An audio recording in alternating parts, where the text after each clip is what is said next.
भी बताना चाहता हूं कि इजराइल को इसका अंदेशा है और इस पर इजराइल में 3 लेयर डिफेंस सिस्टम को लगा दिया गया है। मोसाद के एजेंडे उन तमाम देशों में जा घुसे हैं जहां से इजराइल पर हमला हो सकता है।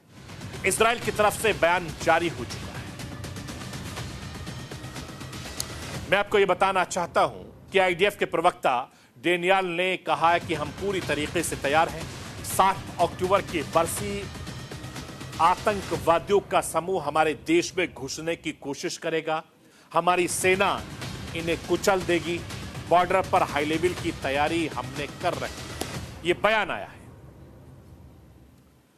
इजराइल अपने दुश्मन के हमलों को नाकाम करने का प्लान बना लिया है, जबकि बॉर्डर पर भी ज्यादा सेना की तैनाती कर दी गई है।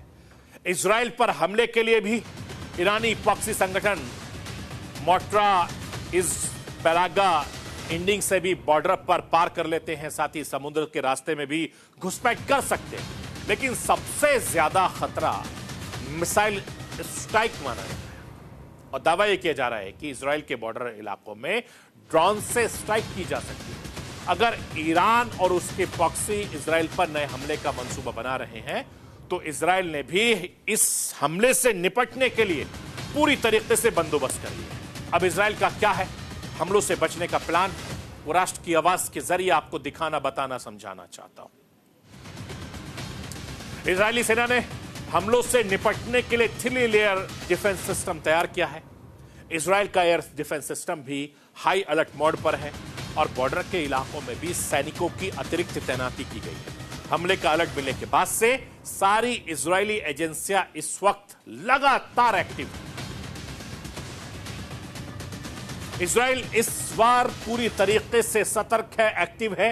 वो किसी भी कीमत पर 7 अक्टूबर की दोहराने को नहीं देना चाहता, जबकि ईरानी प्रॉक्सी 7 अक्टूबर को खूनी खेल एक बार फिर से इजराइल के खेलने की तैयारी में है। नसरुल्लाह की मौत के बाद से हिजबुल्लाह सबसे ज्यादा इस वक्त गुस्से में बताया जाता है। इस वक्त हिजबुल्लाह की सबसे ज्यादा इजराइल पर हमला कर रहा है और पिछले 2 दिनों में हिजबुल्लाह ने इजराइल में 10 से ज्यादा जगहों पर हमला किया। पिछले 6 दिनों में हिजबुल्लाह ने इजराइल के 6 टैंक को मार गिराया। दूसरी तरफ हूती के लड़ाके बोट में बैठकर इजराइल की तरफ निकल पड़े हैं, जबकि लाल सागर में पश्चिमी देशों के जहाजों को निशाना बनाया जा रहा है। ब्रिटिश ऑयल टैंकर पर हमला करने के बाद टास्क फोर्स पर रॉकेट भी दागे गए, जिसके बाद अमेरिका ब्रिटेन ने ज्वाइंट ऑपरेशन चलाया और यमन में हूती ठिकानों पर हमले किए गए। यानी ये जंग लगातार और ज्यादा खतरनाक होती जा रही है।